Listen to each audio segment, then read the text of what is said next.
வணக்கம்.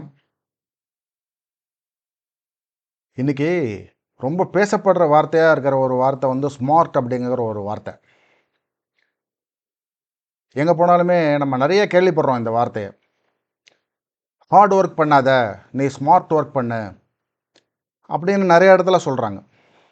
கம்பெனிஸ்லலாம் இந்த வார்த்தைய ரொம்ப நம்ப இப்ப கேள்விப்படுற வார்த்தையா இருக்கு.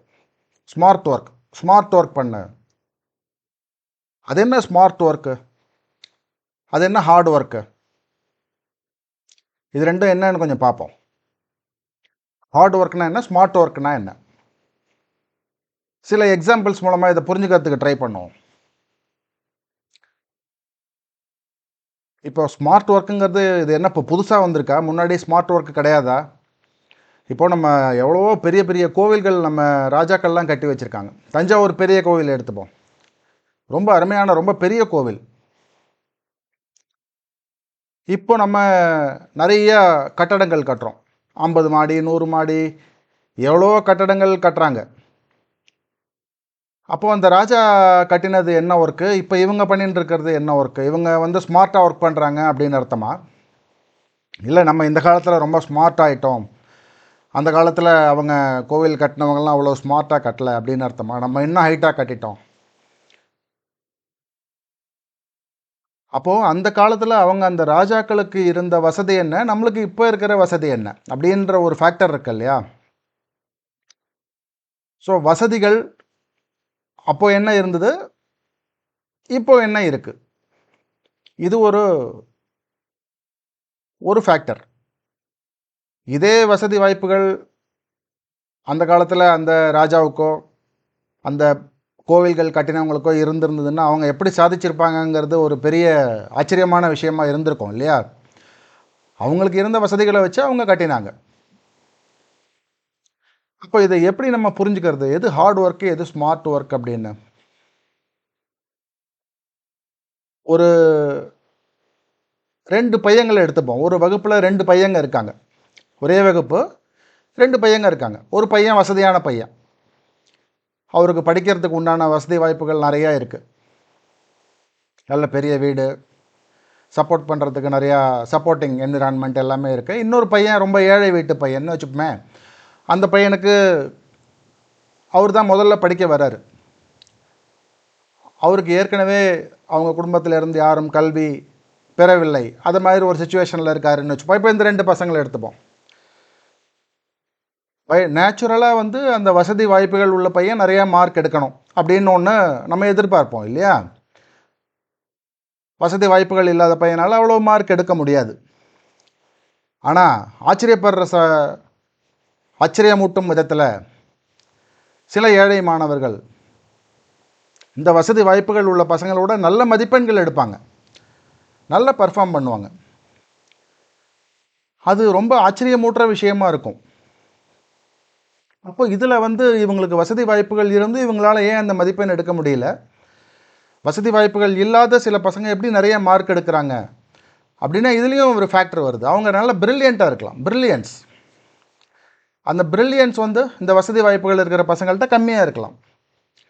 அந்த பிரில்லியன்ஸு ப்ளஸ் அதோட சேர்ந்த ஒரு ஹார்ட் ஒர்க், அந்த ஹார்ட் ஒர்க்குன்னு சொல்லலாம் இல்லையா? அது அந்த பையன் நல்லா ஹார்ட் ஒர்க் பண்ணியிருக்காரு.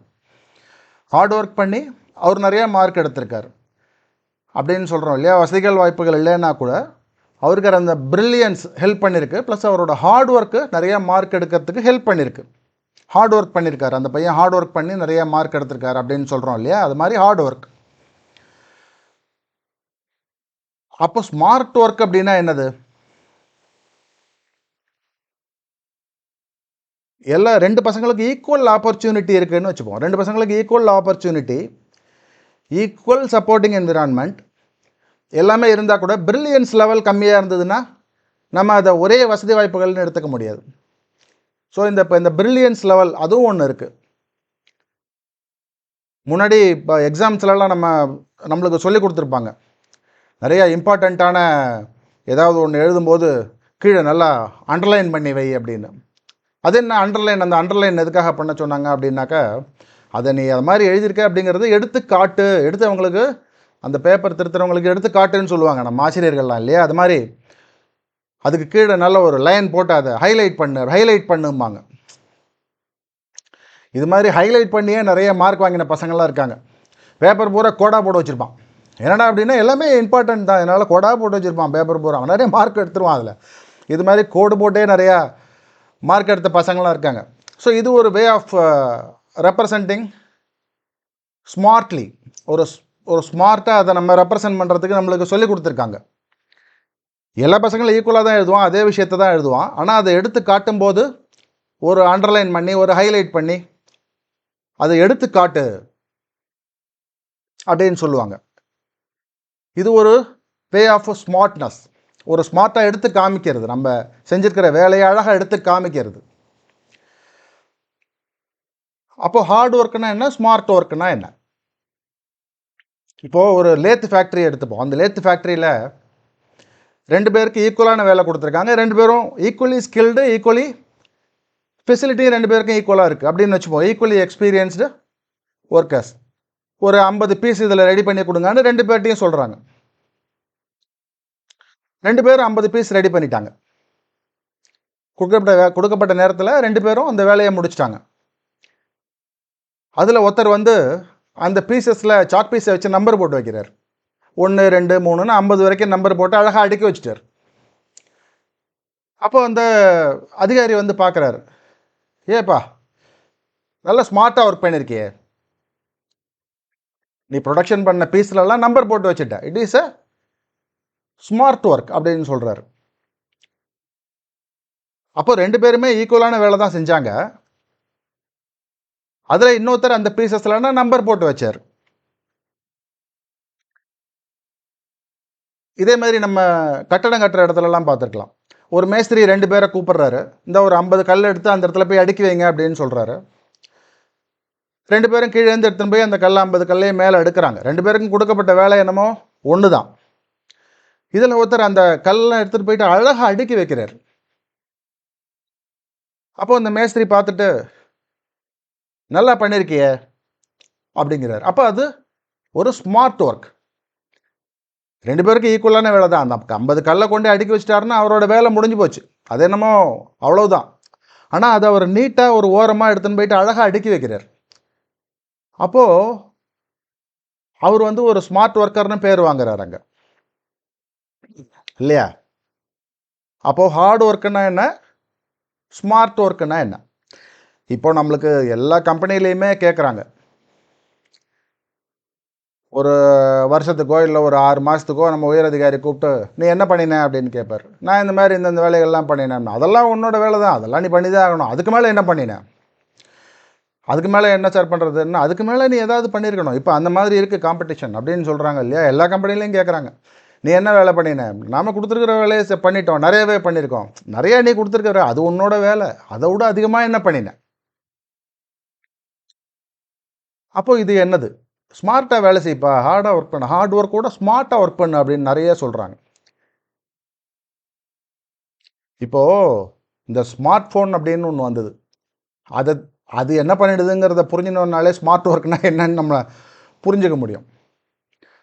அது வந்து அந்த ஃபோனோட வேலையை தவிர அத்தனை வேலையும் பண்ணிடுது. அது ஃபோனுன்னா என்ன பண்ணணும், அந்த வேலையை பண்ணிடுது, அது பண்ணலேன்னு சொல்ல முடியாது. அந்த வேலையை தவிர அது அத்தனை வேலை பண்ணிடுது, அதனால அது ஸ்மார்ட் ஃபோன்.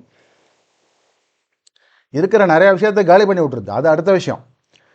அது மாதிரி ஸ்மார்ட் வாட்ச் அப்படிங்கிறோம். இப்போ ஸ்மார்ட் வாட்ச் அப்படின்னா என்னென்னா, அது வாட்சோட வேலை என்னென்னா டைம் காமிக்கிறது. இது அந்த டைம் காமிக்கிறத தவிர இன்னும் ஏகப்பட்ட விஷயங்கள் பண்ணுறது, அதனால அது ஸ்மார்ட் வாட்ச். டைமும் காமிக்கணும், ஃபோன்னா ஃபோனும் பேசணும், அதை தவிர நீ நிறைய விஷயங்கள் செய்யணும். அப்போ நீ ஸ்மார்ட் ஃபோன். வாட்ச் பண்ணுற வேலையோட நிறைய வேலைகள் நீ பண்ணேன்னா ஸ்மார்ட் வாட்ச். இப்போ கிளாஸஸ்லாம் smart class room, smart board. Smart board அப்படின்னா என்னென்னா, முன்னாடி ஒரு கரும்பலகை இருக்கும், அதில் போய் நம்ம சாக் பீஸால் எழுதி அழித்து அதில் எல்லாம் சொல்லி கொடுத்துருந்தாங்க. இப்போ ஸ்மார்ட் போர்டு அப்படின்னா போய் அந்த இதை டச் பண்ணால் அது மாறுறது, எல்லாம் கம்ப்யூட்டர் ஸ்க்ரீன் மாதிரி ஸ்மார்ட் போர்டோட வேலையை தவிர அது இன்னும் நிறைய வேலைகள் பண்ணுறதுனால அது smart board. Smart watches, smart phone, smart board, smart class rooms. So இது எல்லாமே ஸ்மார்ட்டாக மாறிட்டு வரும்போது மனுஷர்களையும் அந்த மாதிரி மாறணும் அப்படின்னு உலகம் எதிர்பார்க்கிறது. அப்போ இந்த ஸ்மார்ட்னஸ் அப்படின்னா என்ன அப்படிங்கிறது வந்து நம்ம இந்த உதாரணங்கள்லேருந்து கொஞ்சம் புரிஞ்சுக்கலான்னு நினைக்கிறேன். நமக்கு கொடுக்கப்பட்ட வேலையை விட அதிகமான வேலை செஞ்சோன்னாக்கா அது ஹார்ட் ஒர்க். நமக்கு கொடுக்கப்பட்ட வேலையை செஞ்சு முடிச்சு அந்த வேலைக்கு சில வேல்யூ அடிஷன்ஸ் அந்த வேல்யூ அடிஷன்ஸ் எப்படி வேணாலும் இருக்கலாம். அந்த வேலைக்கு நம்ம அழகூட்டலாம், அந்த வேலைக்கு மதிப்பு நம்ம எப்படி வேணாலும் கொடுக்கலாம். அது மாதிரி அதுக்கு ஒரு மதிப்பு, நம்ம செய்யக்கூடிய வேலை, செய்து முடித்த அந்த வேலைக்கு மதிப்பை அதிகப்படுத்தும்படியான சில காரியங்களையும் நாம் செய்தால் அது ஸ்மார்ட் ஒர்க். இப்போ ஒரு டீ கடையில் 2 பசங்க வேலை பார்க்குறாங்க. இன்னொரு எக்ஸாம்பிள் பார்ப்போம். அந்த 2 பசங்கள்ட்டையும் முதல் நாள் ஒரு பையனை அந்த முதலாளி கூப்பிட்றாரு. எப்பா இதை போய் அந்த கடையில் இந்த 4 டீயை கொடுத்துட்டு வா அப்படின்னு சொல்கிறாரு. அந்த பையன் நேர போய் அந்த 4 டீயை கொடுத்துட்டு வந்துட்டான். அடுத்த நாள் இன்னொரு பையனை கூப்பிட்றாரு. அதேமாரி 4 டீயை கொடுத்து அந்த கடையில் கொண்டே கொடுத்துட்டு வா அப்படின்னாரு. கொடுத்துட்டு வந்துட்டான். என்னப்பா கொடுத்துட்டியா அப்படின்னாரு. ஐயா கொடுத்துட்டேன். அவங்க இன்னொரு 2 மணி நேரம் கழித்து இன்னொரு 4 டீ கேட்டாங்க. நான் அவங்கள்ட்ட கேட்டேன், உங்களுக்கு எப்போ இன்னும் அடுத்தது எப்போ டீ எடுத்துன்னு வரணும்னு கேட்டேன். இன்னொரு 2 மணி நேரம் கழித்து 4 டீ எடுத்துன்னு வான்னு சொன்னாங்க அப்படின்னு சொல்கிறான். இப்போ இந்த முதலாளி எந்த பையனை ஸ்மார்ட் பாயின்னு சொல்லுவார்? 2 பேருமே வேலை செஞ்சு முடிச்சிட்டாங்க, அதில் எந்த விதமான சந்தேகமும் இல்லை. ஆனால் இந்த பையன் செய்கிற வேலைக்கு ஒரு மதிப்பை அதிகப்படுத்திட்டான். இன்னொரு 2 மணி நேரம் கழிச்சு இன்னொரு 4 டீ எடுத்துன்னு வாங்கன்னு சொன்னாங்கன்னு சொல்கிறான். அது மதிப்பை கூட்டி கொடுக்குறான். அதனால் ஒரு செய்கிற வேலைக்கு மதிப்பு அதிகப்படுத்தப்படும் பொழுது அது ஸ்மார்ட் ஒர்க்கா மாறுகிறது. இப்போ ஒரு ஜாப், அதுக்கு ஈக்குவலான வசதி வாய்ப்புகள் கொடுக்கப்படும் பொழுது, ஒரு தனிநபருக்கோ அல்லது 2 பேருக்கோ ஒரு வசதி வாய்ப்புகள் ஈக்குவலாக இருக்கும்போது, சரிசமமான வசதி வாய்ப்புகள் இருக்கும் பொழுது, ஒரு வேலையை ஒருவர் எப்படி செய்து முடிக்கிறார்? அந்த கொடுக்கப்பட்ட வேலையை ஒரு 8 மணி நேரத்தில் முடிக்கணும் அப்படின்னா, நான் ஒரு 7 மணி நேரத்தில் முடிச்சிட்டேன், இல்லை 6 மணி நேரத்தில் முடிச்சிட்டேன். நான் இது மாதிரி இன்னொரு வேலையை இன்னொரு 2 மணி நேரத்தில் செய்வேன், அவ்வளோ இழுத்து போட்டுன்னு பண்ணுவேன்னா அது ஹார்ட் ஒர்க். அது இஸ் ஹார்ட் ஒர்க். இப்போ 2 பேர் இருக்காங்க. 2 பேரில் ஒருத்தர் வந்து இன்னொருத்தரோட பிரில்லியன்ஸ் லெவல் கொஞ்சம் கம்மியாக இருக்குது அப்படின்னா அவர் பிரில்லியன்ட் ஒர்க், இவரோட இவர் பிரில்லியண்ட்டாக ஒர்க் பண்ணுறாரு, அப்படி தான் சொல்ல முடியும். 2 பேருமே equally brilliant, equally experienced, equally வசதி வாய்ப்புகள் இருக்குது. அப்படிங்கும்போது ஒருத்தர் தனக்கு கொடுக்கப்பட்ட வேலையை விட அதிகமான வேலையை செய்கிறார் அப்படின்னா அவர் ஹார்ட் ஒர்க்கர், ஹார்ட் ஒர்க் பண்ணுறார் அப்படின்னு சொல்லுவாங்க. இந்த ஹார்ட் ஒர்க் ஓகே தான், அது வந்து hard work is hard work. அவர் வந்து அதுக்கு ஒரு அப்ரிசியேஷன் அது கிடைக்கும். ஆனால் இப்போ நவீன காலங்களில் ஃபோன் வந்து ஸ்மார்ட் ஃபோனாக மாறிவிட்ட காலகட்டத்தில், ஒரு வாட்ச் வந்து ஸ்மார்ட் வாட்சாக மாறிவிட்ட காலகட்டத்தில், மனுஷனும் ஸ்மார்ட்டாக மாற வேண்டிய கட்டாயத்தில் இருக்கிறதுனால எல்லா கம்பெனியும் எல்லாருமே எதிர்பார்க்குற விஷயம் என்னன்னா, நீ பண்ணக்கூடிய வேலையை ஒரு மதிப்பு கூட்டி செய்து கொடு. நீ உன்னோட வேலையை செஞ்சுட்ட, அதுக்கப்புறம் என்ன பண்ணின, அந்த வேலைக்கே நீ வந்து ஒரு வேல்யூ அடிஷன் கொடு. அந்த வேல்யூ அடிஷனை நீ எப்படி கொடுத்துருக்க, அந்த வேல்யூ அடிஷன் பியூட்டிஃபிகேஷனாக இருக்கலாம், மானிட்டரி வேல்யூ அடிஷனாக இருக்கலாம், எந்த விதமான வேல்யூ அடிஷனாகவும் இருக்கலாம். ஸோ அந்த ஒரு வேலையை நீ குறிப்பிட்ட காலத்துக்குள் செய்து முடித்து விட்டாய் அப்படிங்கிறது ஒரு ஓகே. இப்போ வந்து அதெல்லாம் அது நார்மலாகி போச்சு. எல்லோரும் நீ செஞ்சு முடிக்கலைன்னா உனக்கு வேலையே கிடையாது அப்படின்னு சொல்லிடுறாங்க. நீ கொடுக்கப்பட்ட நேரத்தில் நீ கொடுக்கப்பட்ட வேலையை செய்யணும், செய்யலைன்னாக்கா நீ வந்து வேலையில் இருக்க முடியாது அப்படின்னு ஆகிப்போச்சு. அப்போது கொடுக்கப்பட்ட காலத்துக்குள்ளே கொடுக்கப்பட்ட வேலையை விட அதிகமான வேலையை நான் செய்கிறேன் அப்படின்னா அது ஹார்ட் ஒர்க் பண்ணுறேன். நீ கொடுக்கப்பட்ட வேலையை நான் செஞ்சுட்டேன், அந்த வேலைக்கு நான் ஒரு மதிப்பு கூட்டி செஞ்சுட்டேன். அதை பார்த்தாக்கா அந்த வேலையோட மதிப்பு ரைஸ் ஆகி போச்சு அப்படின்னா அது ஸ்மார்ட் ஒர்க். நம்ம செய்யக்கூடிய வேலையை விட ஒரு அதிகப்படியான ஒரு ஸ்டெப் நம்ம வச்சு அந்த வேலைக்கு ஒரு வேல்யூ அடிஷன் கொடுத்தோம் அப்படின்னா that is smart work. So இப்போ இந்த எக்ஸாம்பிள்ஸில் கொஞ்சம் உங்களுக்கு புரிஞ்சிருக்கும்னு நினைக்கிறேன். இப்போ ஸ்மார்ட் ஒர்க் அப்படி ஸ்மார்ட் ஒர்க் பண்ணு, ஹார்ட் ஒர்க் பண்ணாதா, ஸ்மார்ட் ஒர்க் பண்ணு, ஹார்ட் ஒர்க் பண்ணாதான் நிறையா சொல்கிறாங்க. ஆரம்ப காலத்துலேயும் நம்மளுக்கு கல்விக்கூடங்கள்லேயும் சொல்லி கொடுத்துருக்காங்க. எது உனக்கு இம்பார்ட்டண்ட் அப்படின்னு படுறதோ அதை ஹைலைட் பண்ணு, கோடு போடு. That is a way of representing smartness. நீ ஒரு வேலை செய்யும்போது நிறைய இழுத்து போட்டு நான் நிறைய வேலை செய்கிறேன் அப்படிங்கிறது ஒரு ஹார்ட் ஒர்க். அந்த ஹார்ட் ஒர்க் நல்லது தான். அந்த ஹார்ட் ஒர்க் இல்லைன்னா நிறைய பேர் ஹார்ட் ஒர்க்னாலே முன்னுக்கு வந்தவங்க இருக்காங்க. ஆனால் இந்த நவீன காலகட்டத்தில் ஹார்ட் ஒர்க்கை விட ஸ்மார்ட் ஒர்க்குக்கு வேல்யூ அதிகமாகி போச்சு. அப்போ அந்த ஸ்மார்ட் ஒர்க் அப்படின்னா என்ன அப்படின்னு நம்ம பார்த்தோம் அப்படின்னா, நமக்கு கொடுக்கப்பட்ட வேலையை நமக்கு கொடுக்கப்பட்ட காலகட்டத்திற்குள் செய்து முடித்துவிட்டு, அந்த காலகட்டத்திற்குள் நாம் செய்திருக்கிற வேலைக்கு சில வேல்யூ அடிஷன்ஸ் நம்ம கொடுத்தோம் அப்படின்னா that is call smart work. So இந்த ஸ்மார்ட் ஒர்க் இப்போ எல்லாரும் எதிர்பார்க்கிற ஒரு விஷயமா மாறிவிட்டது. நம்மளும் முடிஞ்ச வரைக்கும் இந்த நவீன காலகட்டத்தில் எல்லாரும் வேகம் அதிகமாகி போச்சு இல்லையா? ஸோ நம்ம உலகம் எதிர்பார்க்கறத நம்ம கொஞ்சமாவது பூர்த்தி பண்ணணும். ஸோ நம்மளும் அந்த மாதிரி கொஞ்சம் ஸ்மார்ட்டாக இருக்கிறதுக்கு முயற்சி பண்ணுவோம் அப்படின்னு சொல்லி பார்க்கலாம்.